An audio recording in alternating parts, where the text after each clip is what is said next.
Karena Allah kami mengabdi. Berkarya dalam sepi dan tanpa apresiasi bukanlah hal mudah di hati. Namun itulah perilaku sejati dari seorang pengabdi ilahi. Seorang lelaki terpekur di ujung tahajudnya, hatinya gundah gelisah.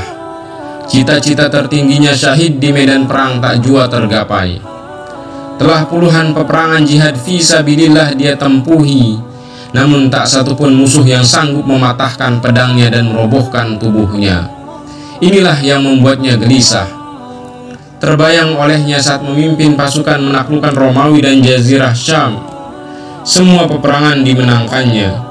Semua musuh Islam takluk di bawah panji-panji Islam.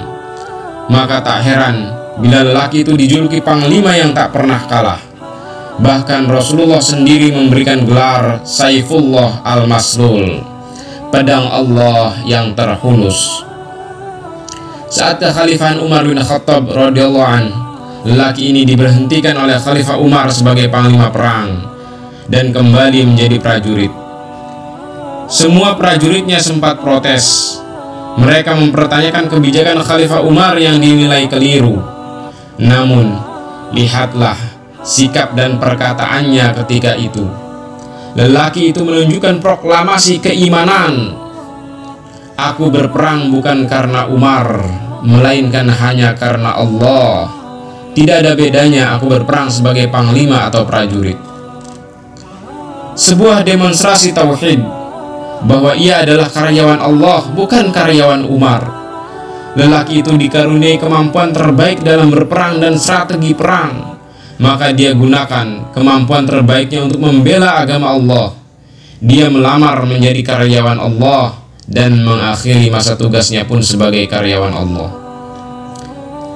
Lelaki itu terus berperang menegakkan agama Allah di muka bumi hingga usia senjanya, hingga tubuhnya sudah rapuh termakan usia dan tak mampu lagi berperang. Di ujung senjanya inilah dia sangat gelisah karena syahid tak jua tergapai. Kau adalah pedang Allah, maka pedang Allah tak akan terpatahkan oleh pedang musuh. Hibur Abu Ubaidah ibnu Jarrah kala lelaki itu menyampaikan kegundahannya. Akhirnya lelaki itu meninggal di rumahnya. Lelaki itu adalah Khalid bin Walid. Saya yakin api jihad Khalid bin Walid akan terus menyala dari generasi ke generasi. Salah satu pewaris api jihad itu adalah para penerima manfaat beasiswa aktivis Nusantara Angkatan 8 dan 9 Dompet Duafa Pendidikan. Teman-teman, tak terasa waktu begitu cepat berlalu.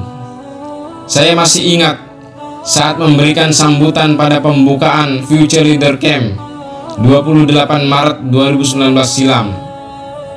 Saat itu saya mengatakan, para penerima manfaat Bakti Nusa adalah generasi elit yang disiapkan untuk menjadi para pemuda pembangun peradaban.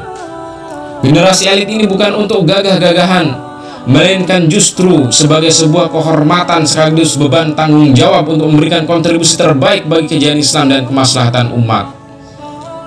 Teman-teman, hari ini medan jihad terbentang luas. Islam hadir bukan untuk Arab atau untuk Indonesia, melainkan untuk dunia, bahkan seluruh alam semesta. Maka ruang tanggung jawab dan kontribusi kita adalah dunia, bukan Indonesia.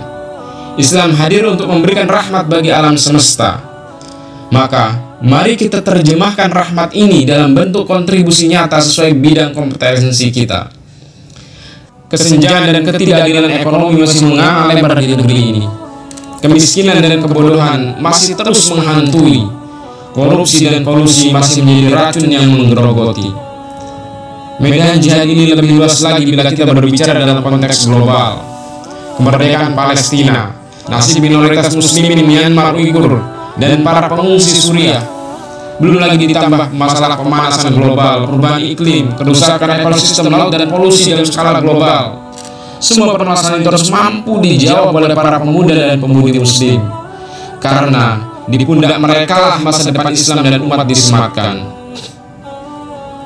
Karena itu, mari kita terus meningkatkan kapasitas diri.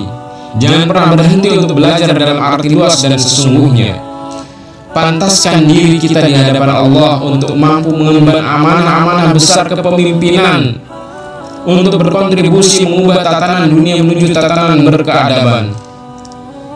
Teman-teman, satu hal yang perlu saya ingatkan, di jalan perjuangan ini tentu ada virus yang bisa merusak kemuliaan perjuangan, yang bisa mengubah kemurnian arah perjuangan, bahkan bisa menyebabkan terhapusnya pahala kebaikan.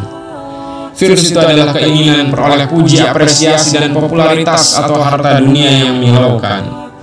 Maka, mari kita sama-sama meluruskan niat perjuangan kita. Bukan rupiah tujuan perjuangan kita, melainkan ridha Allah semata. Bukan pula popularitas yang didamba, melainkan tepuk apresiasi dari para malaikat di atas sana. Bagi kita, biarlah tidak populer di bumi, asalkan populer di langit tinggi. Kalaulah apresiasi dan popularitas hadir menghampiri, anggap saja itu sebagai bonus. Segera lupakan, jangan sampai merasuk dan mengotori hati. Selamat berjuang teman-teman yang saya banggakan. Jangan pernah berhenti di jalan perjuangan. Sebagaimana nasihat Imam Ahmad bin Hanbal ketika ditanya, "Wahai Imam, bila mana kita harus terus berjuang di jalan Allah sampai kau bisa memastikan kedua kakimu telah menapak di surga?" Tegas Imam Ahmad. Akhir kata, marilah kita renungkan hadis Rasulullah yang sangat inspiratif. Kalau Allah menghendaki kebaikan bagi seorang hamba, niscaya Dia akan mempekerjakannya. Para sahabat bertanya, bagaimana Allah mempekerjakan seseorang ya Rasulullah? Maka Rasulullah menjawab, Allah memberikan taufik kepada orang tersebut untuk banyak beramal soleh sebelum kematiannya. Diriwayatkan oleh Imam At-Tirmidzi. Teman-teman, sampai berjumpa di puncak pengabdian. Semoga Allah mempertemukan kita di surga dan bertetangga dengan Rasulullah, siddiqin, syuhada, dan salihin. Salam semangat, Muhammad Syafi'i Al-Bantani.